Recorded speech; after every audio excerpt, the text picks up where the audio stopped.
Okay, this evening I received the Elemental Power Tarot. This just came out. It's in a nice magnetic box, heavy box. Comes with a small book that has a few different layout spreads to do.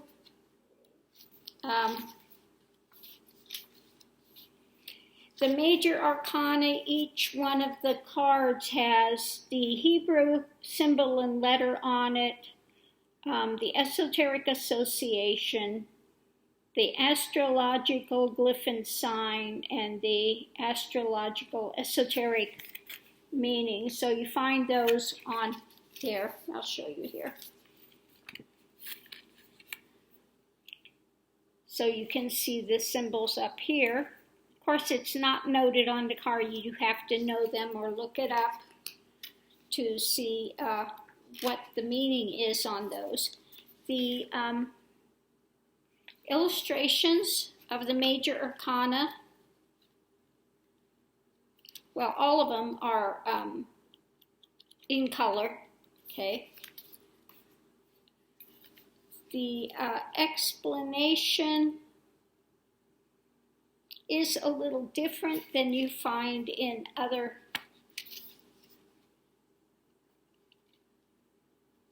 decks. So we'll just go ahead and read the Fool, so you get an idea of what this deck tells you about the cards. So again, this is not your normal Fool card, a little bit different. We don't have a person walking off the cliff. So this says, step forward into the unknown with full trust that the universe will show up to support you. You stand on the edge of a great cliff, suspended in time between yesterday and tomorrow. Senses far beyond sight, touch, hearing, taste, and smell assure you there is nothing to fear and nothing to mourn. Though the terrain beyond the cliff's edge is obscured, you know that in the depth of your being that it is safe to step forward. A small dog smiles in agreement. Oh, that's a little dog. Okay, if they say so. Looks almost like a hedgehog or something else, but then it has a guidance on here that says, the gift of radical presence is offered to you now. Accept it by seeking to be carefree but not frivolous, trusting but not naive, by existing completely in the here and now without exception of the future or attachment to the past. You can walk in harmony with the divine. Loosen your grip, throw out the map, and focus on putting one foot in front of the other. You may be surprised by who and what appears to support and encourage you when you lift your gaze away from the blueprint you've been so carefully created and allow the present to unfold naturally before you. Enjoy the moment and stay open to all possibilities. Only by relinquishing control can you access the great power of the universe. Then it has the challenges. Our day-to-day lives require preparation, planning, and routine, making this energy potentially frustrating, particularly during times that seem to demand strategy and imminent action. Remain centered in the present and practice patience. Focus on your health.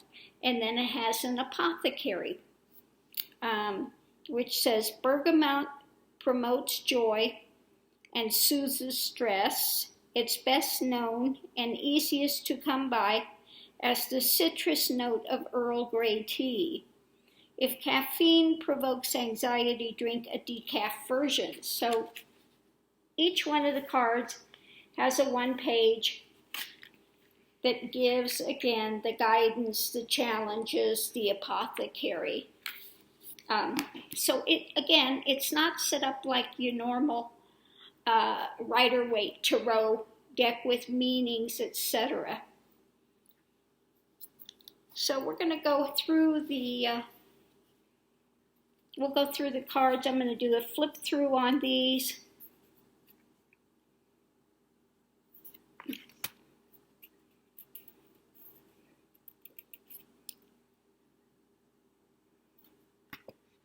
Now the cardstock is nice. It's a matte finish, but easy to, it's got that matte finish that's a little slick, you know, easy to shuffle. So I do like that a lot. The imagery is really different, okay? The Emperor, very different imagery. Hierophant, the Lovers,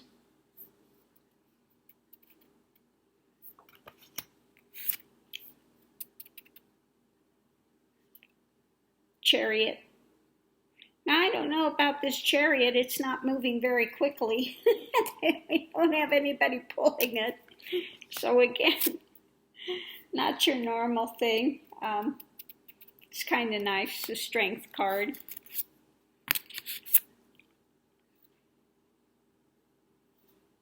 The Hermit. I haven't looked at these yet, so we're just going through it together. Wheel of Fortune, again, very strange imagery on that. A kid's tire. Okay. Justice, I do like this Justice card.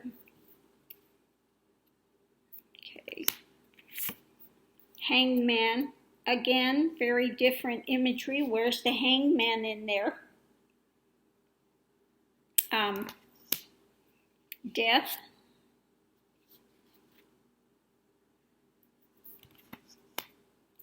Temperance.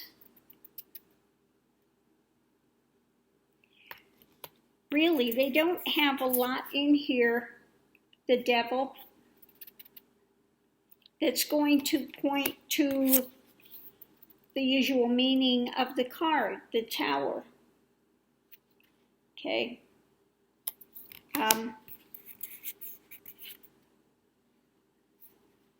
The Star. Moon. Very different card. We have a UFO up here. Pumpkin, a UFO. The Sun.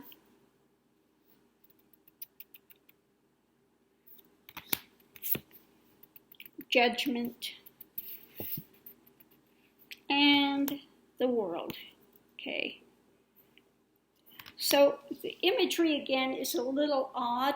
They don't really point towards anything like a Rider-Waite deck would do. And we'll go through the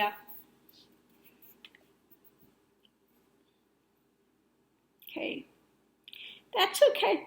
I like the imagery on this, but the rest of them, again, it's all just number of cups. You have to know your Roman numerals if you're going to, or sit there and count the cards.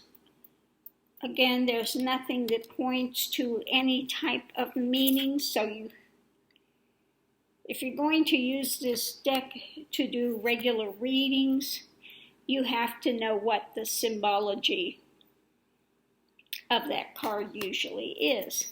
Unless you're using this for your own personal transformation and you want to go through that book and look up every card as you lay it out. Okay. But other than that, again, nothing special about the imagery here. I'm not impressed. Now, this is the Page, the Knight,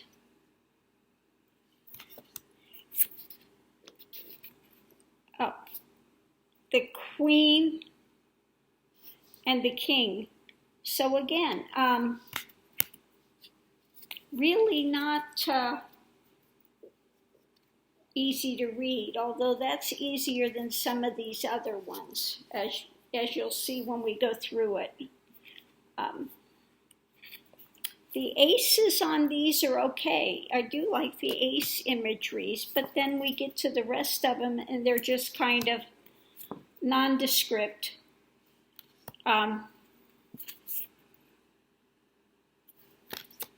Nothing that's going to point to any type of meaning. You've got to know your cards already, or else you would get confused.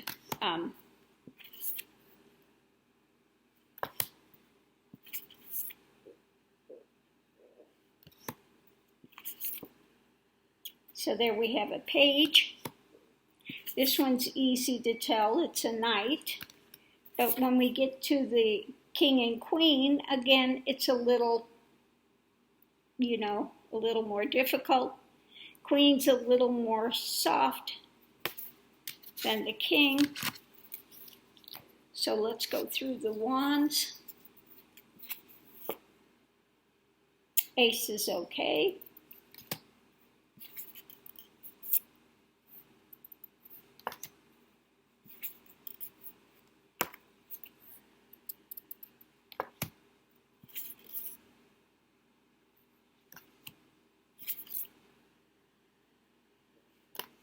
I have to say I'm really rather disappointed in this deck.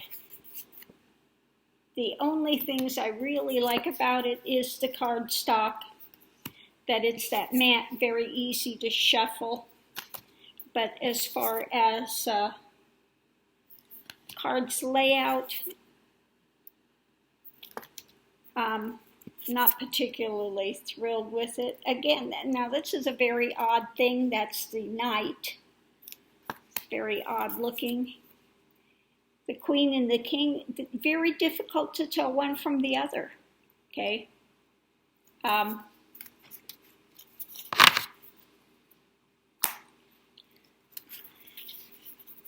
we have the Pentacles. Now the Pentacles get really, this is the one that I really don't care for. And you'll see why when we get to the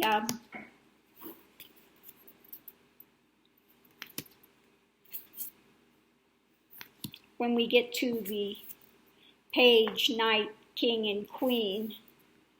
This one gets even more confusing. Page, knight, knights, you can tell. Oh, yeah, the queen and the king, okay? And this is the back of the cards, kind of like the octopus thing. It's kind of interesting. But overall, I have to say I'm disappointed in the deck. I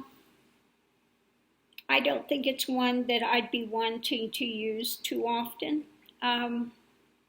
I was really hoping this was going to be a nice deck. But, of course, when they made the illustrations, they put the ones out on the box which have meaning, which means something. They didn't put out, that these are all basically just a number of pentacles or a number of. So anyway, that's it for the Elemental Power Tarot by Melinda Lee Home. And it says, uncover the divine wisdom of the cards for guidance and self-discovery. So there you have the deck, the Elemental Power Tarot. And I'm not sure if I'm going to keep it. I may send it back because it's just, I don't know. I hate to say it, I'm not impressed with this deck, this particular deck. Now, maybe it's something that suits you. each to their own. But for me, I'm really not too thrilled with it, because even when you get to the ones that have the illustrations, a lot of them don't make sense, I have to say. Now, the ones that made sense are the ones they put out here on the, that they show you, okay? So you get lulled into this false belief that they're actually all going to make sense. But no, not the case.